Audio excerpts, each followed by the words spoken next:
വിക്രമാദിത്യ കഥകൾ. ഭോജരാജചരിതം. അത്ഭുത വിക്രമാദിത്യ കൃശ ശക്ര പരാക്രമി ആയിരുന്ന ഭോജരാജൻ്റെ ചരിത്രത്തോടു കൂടിയാണ് നമ്മുടെ കഥ ആരംഭിക്കുന്നത്. പണ്ടൊരിക്കൽ വസിഷ്ഠ മഹർഷിയുടെ സർവാഭീഷ്ട സന്ധായകിയായ കാമധേനു എന്ന ഗോവിനെ വിശ്വാമിത്ര മഹർഷി ബലാൽ അപഹരിച്ചു കൊണ്ടുപോയി. അതിനെ വീണ്ടെടുക്കാനായി വസിഷ്ഠൻ ഉത്തുംഗമായ ഒരു പർവ്വതമുകളിൽ ഒരു അഗ്നികുണ്ഡം നിർമ്മിച്ച് ഒരു മഹായജ്ഞം ആരംഭിച്ചു. ഹോമാഗ്നിയിൽ നിന്ന് അപൂർവ തേജസ്വിയും മഹാപ്രതാപശാലിയുമായ ഒരു ദിവ്യപുരുഷൻ പ്രത്യക്ഷപ്പെട്ട് വസിഷ്ഠ മഹർഷിയുടെ ഏത് ആജ്ഞയും ശിരസാ വഹിക്കുവാൻ സന്നദ്ധനായി നിലകൊണ്ടു. വസിഷ്ഠൻ്റെ ആജ്ഞ അനുസരിച്ച് ആ ദിവ്യപുരുഷൻ വിശ്വാമിത്രനെയും അനുചരന്മാരെയും പരാജയപ്പെടുത്തി ഗോവിനെ വീണ്ടെടുത്ത് മഹർഷിയുടെ മുമ്പിൽ ഹാജരാക്കി. അതിൽ അതീവ സന്തുഷ്ടനായി തീർന്ന വസിഷ്ഠൻ ജേതാവിനെ സർവാത്മന അനുഗ്രഹിച്ചു. ഭവാൻ എനിക്ക് വേണ്ടി ചെയ്ത ഉപകാരം ഞാൻ ഒരിക്കലും മറക്കുന്നതല്ല. ഭാവിയിൽ അങ്ങ് ഒരു ചക്രവർത്തിയായി തീരും. പ്രസ്തുത അനുഗ്രഹത്തിൻ്റെ ഫലമായിട്ടെന്നോണം ദിവ്യ തേജസ്വിയായ ആ മഹാപുരുഷൻ അചിരേണ ഒരു വിശ്രുതനായ ചക്രവർത്തിയായി തീരുകയും ചെയ്തു. അദ്ദേഹം അത്രേ അഗ്നിവംശോദ്ഭവന്മാരെന്ന് പ്രഖ്യാതരായ പരമാര ക്ഷത്രിയ വംശജനായ ഭോജരാജൻ. മാളവദേശവും സമീപമുള്ള മറ്റ് ഏതാനും രാജ്യങ്ങളും ഭോജരാജൻ്റെ ഭരണപരിധിയിൽ പെട്ടിരുന്നു. ധാരാനഗരമായിരുന്നു തലസ്ഥാനം. അദ്ദേഹത്തിൻ്റെ ബാല്യത്തിൽ തന്നെ പിതാവ് മരിച്ചു പോകയാൽ വലിയച്ഛനായ മുഞ്ചരാജൻ്റെ സംരക്ഷണയിലാണ് ഭോജൻ വളർന്നു വന്നത്. ഒരു ദിവസം ജ്യോതിശാസ്ത്രാദികളിൽ മഹാപണ്ഡിതനെന്ന് അവകാശപ്പെട്ടിരുന്ന ഒരു ജ്യോതിഷികൻ രാജസന്നിധിയിലെത്തി. അദ്ദേഹം ലക്ഷണശാസ്ത്രപ്രകാരം മുഞ്ചരാജൻ്റെ ഭാവി ഭൂത വർത്തമാന വിശേഷങ്ങൾ മുഴുവൻ പ്രവചിച്ചു. ഇവയിൽ പലതും തനിക്ക് മാത്രം അറിയാവുന്ന പരമരഹസ്യങ്ങളാണെന്നാണ് അതുവരെ മുഞ്ചരാജൻ ധരിച്ചിരുന്നത്.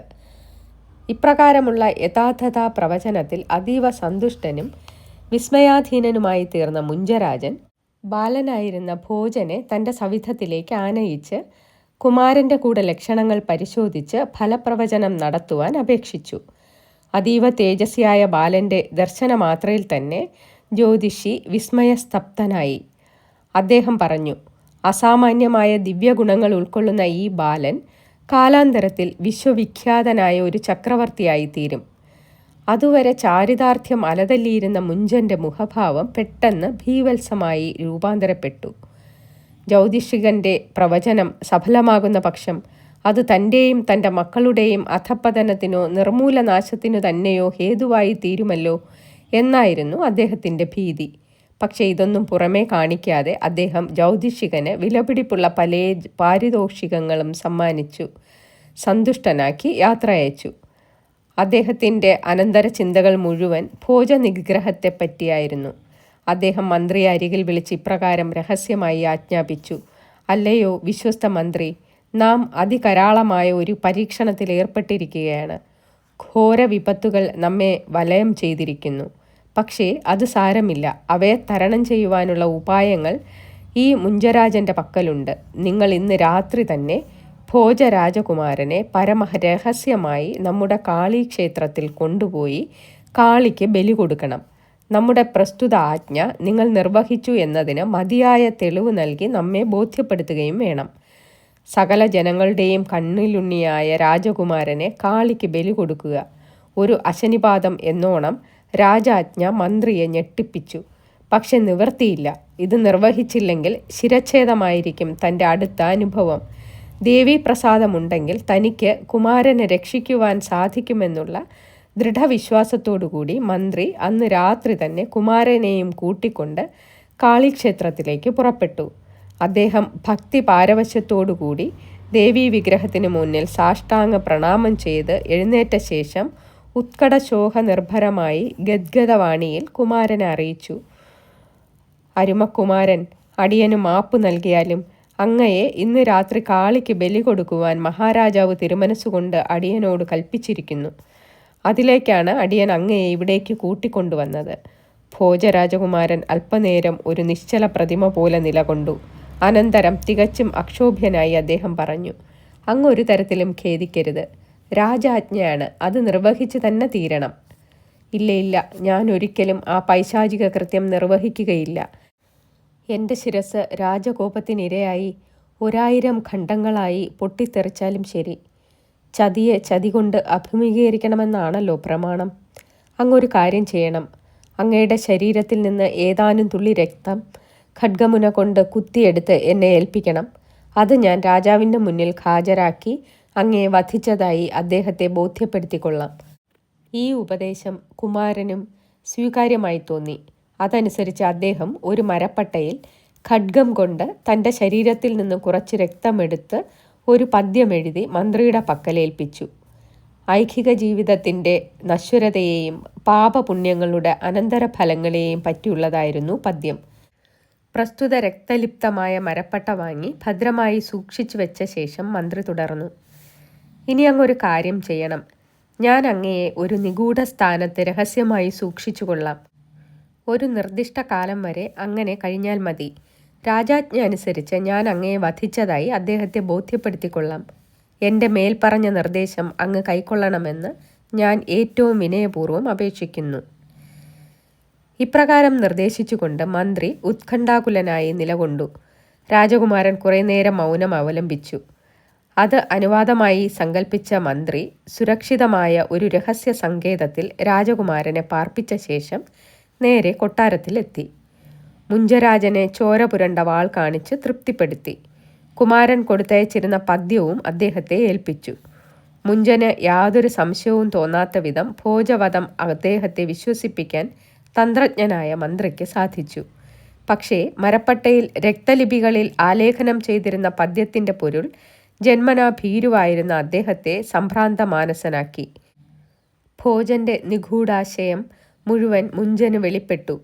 ചെയ്തുപോയ മഹാപരാധത്തിന് തനിക്ക് ലഭിക്കാവുന്ന ഘോരശിക്ഷ അദ്ദേഹം മനസ്സിൽ കണ്ടു. അദ്ദേഹം എന്തെന്നില്ലാതെ പശ്ചാത്തപിച്ചു. ഊണിനാസ്ത കുറഞ്ഞു നിദ്ര നിശയിങ്കൽ പോലും ഇല്ലാതെയായി എന്ന മട്ടിൽ അദ്ദേഹം കൊടും വ്യാകുലതയിൽ ദിനരാത്രങ്ങൾ കഴിച്ചു. ഒടുവിൽ വീണ്ടും മന്ത്രിയെ വരുത്തി താൻ ചെയ്തുപോയ ഘോരാപരാധത്തിന് എന്തെങ്കിലും പ്രതിവിധിയുണ്ടോ എന്ന് ആരാഞ്ഞു. മന്ത്രി ആശ്വാസവചസ്സുകളാൽ അദ്ദേഹത്തെ സമാധാനിപ്പിക്കാൻ ശ്രമിച്ചുകൊണ്ടറിയിച്ചു. അല്ലയോ പൊന്നു തിരുമേനി, അവിടുന്ന് ആശ്വസിച്ചാലും നാം എത്ര പശ്ചാത്തപിച്ചാലും വധിക്കപ്പെട്ട രാജകുമാരൻ്റെ ജീവൻ ഇനി തിരിച്ചു കിട്ടുക സാധ്യമല്ല. എങ്കിലും അടിയൻ്റെ പഴമനസ്സിൽ ഒരു ആശയം തോന്നുന്നുണ്ട്. അടിയൻ്റെ കുപ്പപ്പാട്ടിൽ ഒരു സന്യാസി വന്നു ചേർന്നിട്ടുണ്ട്. അദ്ദേഹത്തിൻ്റെ വാക്കുകളും കൃത്യങ്ങളുമെല്ലാം അദ്ദേഹം ദിവ്യശക്തിയുള്ള ഒരു മഹാത്മാവാണെന്ന് വിശ്വസിക്കാൻ ഇടതരുന്നു. നാം മനഃപൂർവ്വമല്ലാതെ ചെയ്തുപോയ ഘോര അപരാധത്തിൻ്റെ പാപപരിഹാരത്തിന് മാർഗനിർദ്ദേശം നൽകാൻ അദ്ദേഹത്തിന് സാധ്യമാകുമെന്ന് അടിയന് ഒരാശ തോന്നുന്നു. ഏതിനും അതല്ലാതെ മറ്റു മാർഗങ്ങളൊന്നും അടിയൻ്റെ പഴമനസ്സിൽ ഉദിക്കുന്നില്ല. തിരുമേനി അനുഭവിക്കുന്നതിൽ 10 മടങ്ങ് വ്യഥയാണ് തൃപ്പാദഭക്തനായ അടിയൻ അനുഭവിക്കുന്നത്. ഇപ്രകാരം നയോപായ ചതുരതയോടുകൂടി അറിയിച്ച ശേഷം രാജാവിൻ്റെ പ്രതികരണം അറിയാൻ കാത്തുനിന്നു. ഈ അഭിപ്രായം രാജാവിന് എത്രയും സ്വീകാര്യമായി തോന്നി. അതനുസരിച്ച് മന്ത്രി അപ്പോൾ തന്നെ രാജസാന്നിധിയിൽ നിന്ന് വിടവാങ്ങിപ്പോയി അടുത്ത പ്രഭാതത്തിൽ തന്നെ സന്യാസിയുമായി കൊട്ടാരത്തിൽ വന്നു ചേർന്നു. മുഞ്ചൻ സകല വസ്തുതകളും സന്യാസിയെ ധരിപ്പിച്ചു. കാര്യഗൗരവബോധം നിതരാം പ്രസ്ഫുരിക്കുന്ന മുഖഭാവത്തോടുകൂടി സന്യാസി രാജവചനങ്ങൾ ശ്രവിച്ചു. അദ്ദേഹത്തിൻ്റെ വചനം അതീവ ഗംഭീരമായി തീർന്നു. വളരെ നേരം ചിന്താഗ്രസ്തനായിരുന്നതിന് ശേഷം അദ്ദേഹം പറഞ്ഞു, വളരെ ഗൗരവമേറിയൊരു പ്രശ്നം. എങ്കിലും ശ്രമിച്ചു നോക്കാം. എൻ്റെ നിർദ്ദേശമനുസരിച്ച് ഗൗരവമേറിയ ഒരു ഹോമകർമ്മം നിർവഹിക്കേണ്ടതുണ്ട്. അതിലേക്കായി ഞാൻ നിർദ്ദേശിക്കുന്ന ഒരുക്കങ്ങളെല്ലാം ഉടനടി നിർവഹിക്കണം. അനന്തരം സന്ദർഭ ഗൗരവത്തിന് അനുസൃതമായ ഗാംഭീര്യം മുഖത്ത് പ്രശോഭിപ്പിച്ചുകൊണ്ട് സന്യാസി അവിടെ നിന്നും യാത്രയാവുകയും ചെയ്തു. രാജാജ്ഞ അനുസരിച്ച് ഹോമത്തിനുള്ള ഒരുക്കങ്ങളെല്ലാം മന്ത്രി യഥായോഗ്യം നിർവഹിച്ചു. സന്യാസി നിശ്ചയിച്ച സ്ഥലത്തും സമയത്തും തന്നെ ഹോമകർമ്മം ആരംഭിക്കുകയും ചെയ്തു. ഒരു രഹസ്യ സങ്കേതത്തിൽ വെച്ചാണ് കർമ്മങ്ങൾ നടത്താൻ സന്യാസി നിർദ്ദേശിച്ചിരുന്നത്. അതനുസരിച്ച് രാജാവും മന്ത്രിയും കാലേക്കൂട്ടി തന്നെ അവിടെ സന്നിഹിതരാവുകയും ചെയ്തു. സന്യാസിയുടെ നിർദ്ദേശാനുസരണമുള്ള മാന്ത്രിക കർമ്മങ്ങളും മറ്റും നിർവഹിച്ചു കഴിഞ്ഞപ്പോൾ സന്യാസി ഭോജരാജകുമാരനോടൊന്നിച്ച് യാഗസ്ഥലത്ത് പ്രത്യക്ഷപ്പെട്ടു. മുഞ്ചൻ ആഹ്ലാദചിത്തനായി ഭോജകുമാരനെ ഗാഠാശ്ലേഷം ചെയ്തു. തൻ്റെ പ്രീതി വാത്സല്യങ്ങൾ വെളിപ്പെടുത്തി.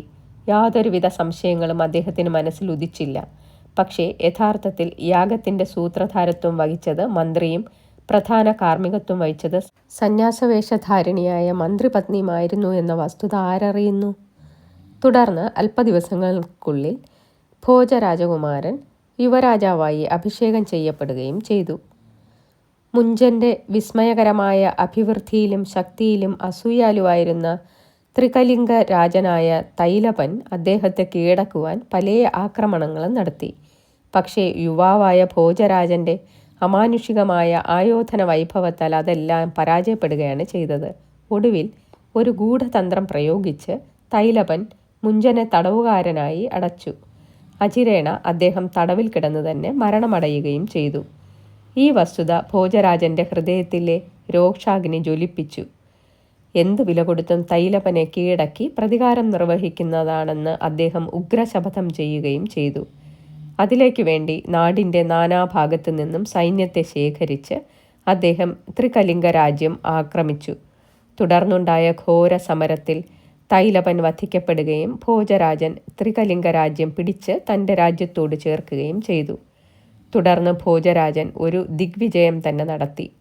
സമീപസ്ഥങ്ങളായ പല രാജ്യങ്ങളെയും അദ്ദേഹം യുദ്ധത്തിൽ തോൽപ്പിച്ച് രാജ്യവിസ്തൃതി സാധിച്ച് സാമ്രാജ്യാധിപൻ എന്ന പേർ ആർജിച്ചു. അദ്ദേഹത്തിൻ്റെ തലസ്ഥാന നഗരിയുടെ പേർ ധർമ്മപുരി എന്നായിരുന്നു. അഖിലശാസ്ത്ര പാരാവാര പാരംഗതനായ ഭോജൻ തൻ്റെ രാജ്യത്തെ ധർമ്മശാസ്ത്ര വിധികളിൽ നിന്ന് അണുമാത്രം വ്യതിചലിക്കാതെ ഭരണം നടത്തി ചുരുങ്ങിയ കാലം കൊണ്ട് മാതൃകാ ചക്രവർത്തി എന്ന പേരും പെരുമയും ആർജിച്ചു. ചക്രവർത്തിയുടെ ആജ്ഞകൾ ശിരസാവഹിക്കുന്നതിൽ നിതാന്ത ശ്രദ്ധാലുവായിരുന്ന പ്രധാനമന്ത്രി നീതിവാക്യൻ്റെ ഭരണത്തിൽ ഭോജ സാമ്രാജ്യം അഭിവൃദ്ധിയിൽ നിന്നും അഭിവൃദ്ധിയിലേക്ക് കുതിച്ചു പാഞ്ഞു. ഒരു ദിവസം ചക്രവർത്തി തൻ്റെ മന്ത്രിയെ ആളയച്ചു വരുത്തി ഒരു നായാട്ട് നടത്താനുള്ള തൻ്റെ ആഗ്രഹം അറിയിച്ചു. അതനുസരിച്ച് നീതിവാക്യൻ നായാട്ടിനുള്ള സകല ഒരുക്കങ്ങളും വൻതോതിൽ നിർവഹിച്ചു. ഒരു ശുഭമുഹൂർത്തത്തിൽ മന്ത്രിസമ്മേതനായി സകലവിധ രാജകീയ പരിവാരങ്ങളോടും കൂടി നായാടിന് പുറപ്പെടുകയും ചെയ്തു. അവർ ഘോരകാന്താരത്തിലേക്ക് പ്രവേശിച്ച് വന്യമൃഗങ്ങളെ യഥേഷ്ടം വേട്ടയാടി. നായാട്ടുകാരുടെ ആർപ്പുവിളികളും കുഴൽവിളികളും കാനനത്തിലെങ്ങും മാറ്റൊലിക്കൊണ്ടു. മൃഗരാജനായ സിംഹം പോലും രാജാധിരാജനായ ഭോജന് കീഴടങ്ങി. അങ്ങനെ വിജയശ്രീലാളിതരായി തീർന്ന ഭോജനും പരിവാരങ്ങളും തികഞ്ഞ സംതൃപ്തിയോടുകൂടി തലസ്ഥാന നഗരത്തിലേക്ക് മടക്കയാത്ര ആരംഭിച്ചു.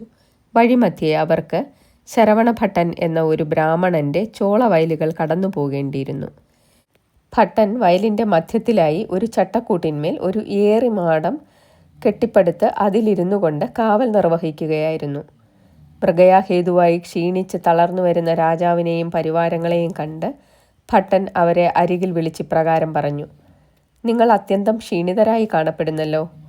വലിയ വിശപ്പും ദാഹവും ഉണ്ടായിരിക്കും. അതാ ഈ ഇളം ചോളമണികൾ യഥേഷ്ടം ഭുജിച്ചുകൊള്ളുക. അടുത്ത് തന്നെ വെള്ളരി വള്ളികൾ സമൃദ്ധമായി കാച്ചു കിടക്കുന്നു. നിങ്ങൾ അതെല്ലാം യഥേഷ്ടം ഭുജിച്ച് പൈതാഹശാന്തി വരുത്തിയാലും. ബ്രാഹ്മണൻ്റെ ഏറ്റവും ഉദാരമായ ക്ഷണം കേട്ട് രാജാവ് അതിയായി സന്തോഷിച്ചു. ചോളവും വെള്ളരിക്കായ്കളും യഥേഷ്ടം ഭുജിച്ചുകൊള്ളുവാൻ അദ്ദേഹം അനുചരന്മാർക്ക് അനുമതി നൽകുകയും ചെയ്തു. അതനുസരിച്ച് അവർ ഭക്ഷണ സാധനങ്ങൾ യഥേഷ്ടം ഭുജിച്ചു കൊണ്ടിരിക്കവേ ബ്രാഹ്മണൻ ഏറുമാടത്തിൽ നിന്നിറങ്ങി അവർ നിന്നിരുന്ന സ്ഥലത്തേക്ക് വന്നു.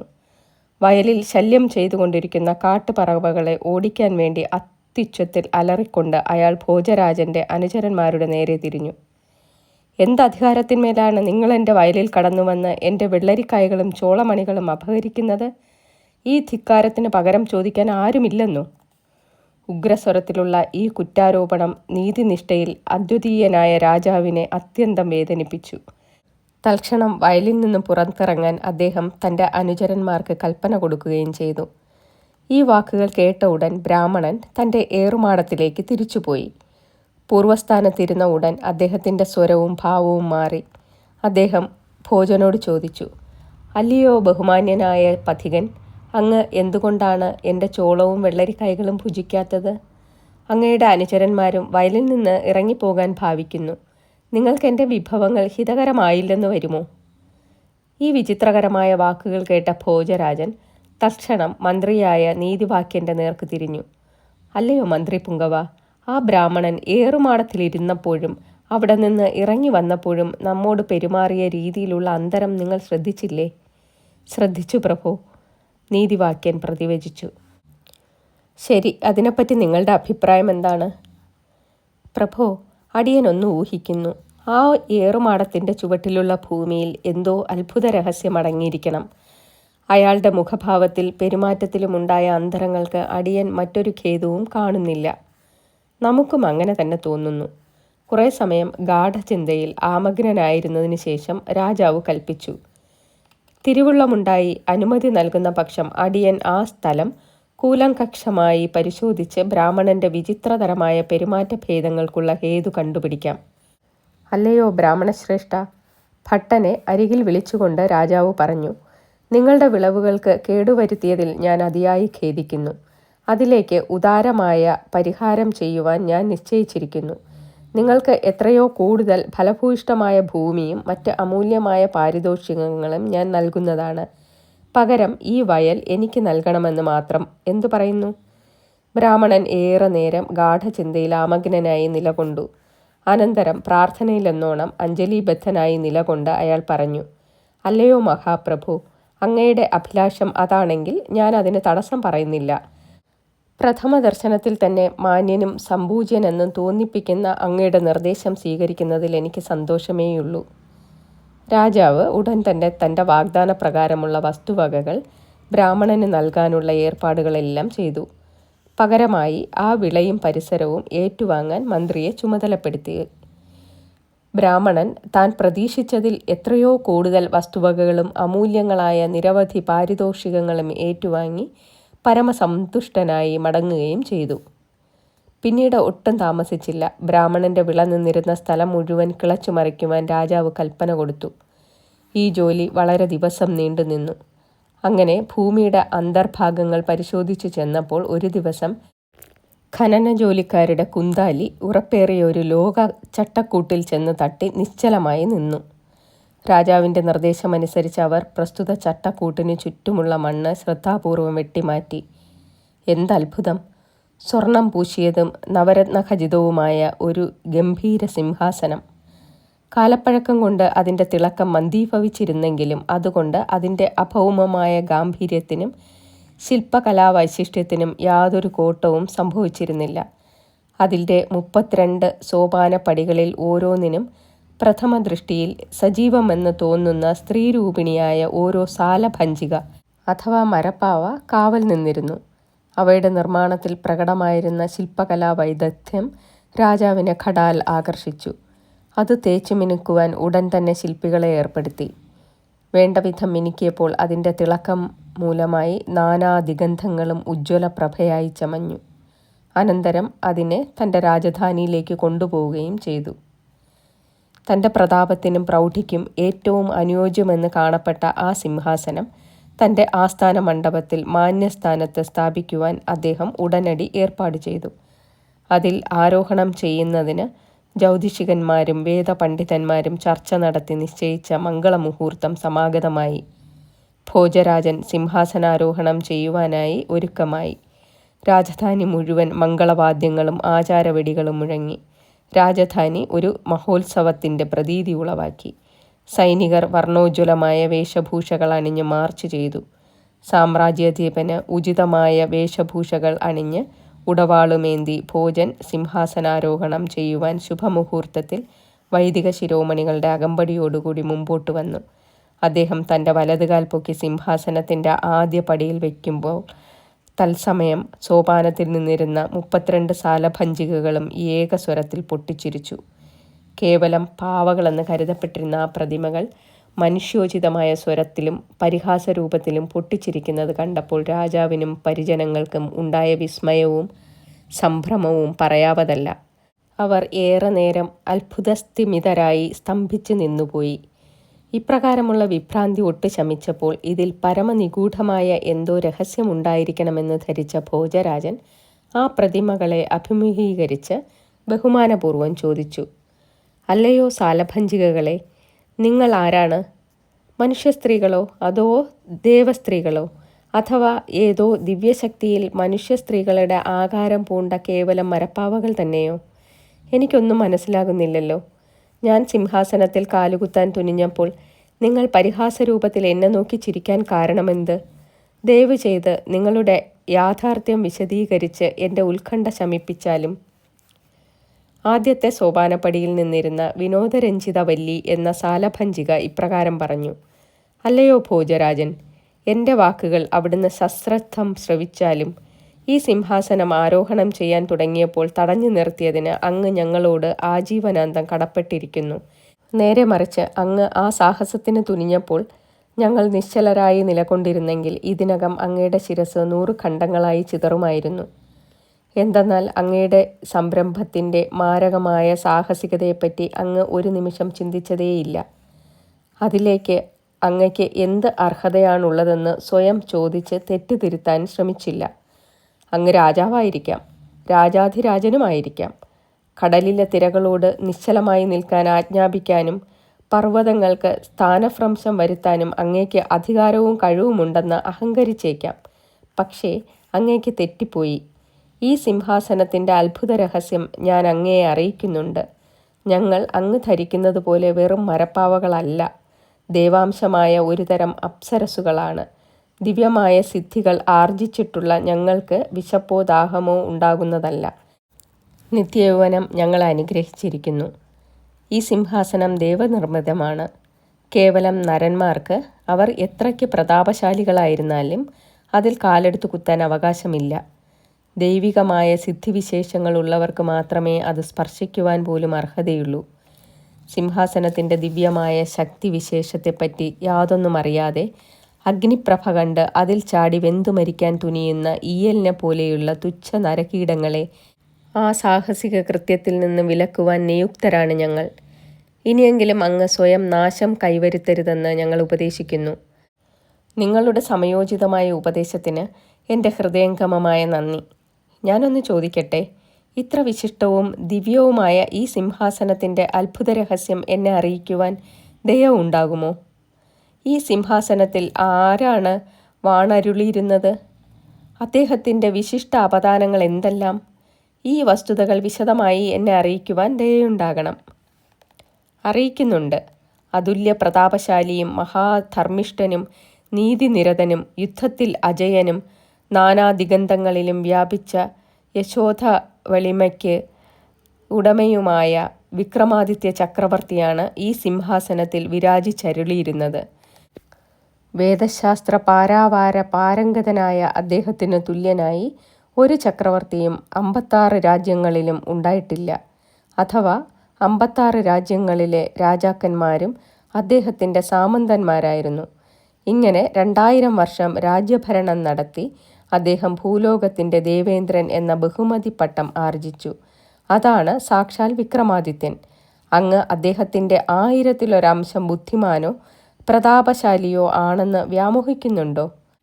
അങ്ങനെ വ്യാമോഹിക്കുന്നെങ്കിൽ ആ വ്യാമോഹം യാഥാർത്ഥ്യമാക്കാൻ അങ്ങയ്ക്ക് കഴിവുണ്ടെങ്കിൽ അങ്ങയ്ക്ക് ഈ സിംഹാസനത്തിൽ ആരോഹണം ചെയ്യാം. അല്ലാത്ത പക്ഷം ഉടൻ ഇവിടെ നിന്ന് നിഷ്ക്രമിച്ചു കൊള്ളുകയേ വേണ്ടൂ. ഭോജരാജൻ പ്രതിവചിച്ചു. മഹാരാജാധിരാജനായ വിക്രമാദിത്യനെപ്പറ്റി ഓർമ്മിപ്പിച്ചതിന് ഞാൻ നിങ്ങളോട് എന്നേക്കും കടപ്പെട്ടിരിക്കുന്നു. അദ്ദേഹത്തിൻ്റെ മഹാപദാനങ്ങളെയും ജീവിത ചരിത്രത്തെയും പറ്റി വിശദമായി ഗ്രഹിക്കുവാൻ ഞാൻ അതിയായി ആഗ്രഹിക്കുന്നു. മഹാത്മാക്കളുടെ ജീവിത കഥാകഥനം വക്താവിനും ശ്രോതാവിനും ഒരുപോലെ പുണ്യപ്രദായകമാണല്ലോ. ദിഗന്ധവിശ്രുതനായ വിക്രമാദിത്യ ചക്രവർത്തിയുടെ അത്ഭുത കഥകൾ എന്തെല്ലാമാണ്? വിശദമായി അറിയിച്ചാലും. സാലഭഞ്ജിക പറഞ്ഞു. അങ്ങയുടെ ആഗ്രഹനിവൃത്തി വരുത്തുന്നതിൽ എനിക്ക് സന്തോഷമേയുള്ളൂ. പ്രാരംഭം മുതൽ തന്നെ തുടങ്ങാം. ദിവ്യന്മാരുടെ ശൈശവം പോലും അത്ഭുത കഥകൾ ഉൾക്കൊള്ളുന്നതായിരിക്കുമല്ലോ. തദനന്തരം അദ്ദേഹത്തിൻ്റെ അത്ഭുത ജീവിതത്തിൻ്റെ കൃത്യങ്ങളും മഹത്തായ അപദാനങ്ങളും അനശ്വര യശസ്സിന് ഹേതുഭൂതമായ വിശ്രുത നേട്ടങ്ങളും വിശദമായി പറയുന്നുണ്ട്. അങ്ങ് ശ്രദ്ധിച്ച് ജീവിതം ധന്യമാക്കിയാലും. നന്ദി.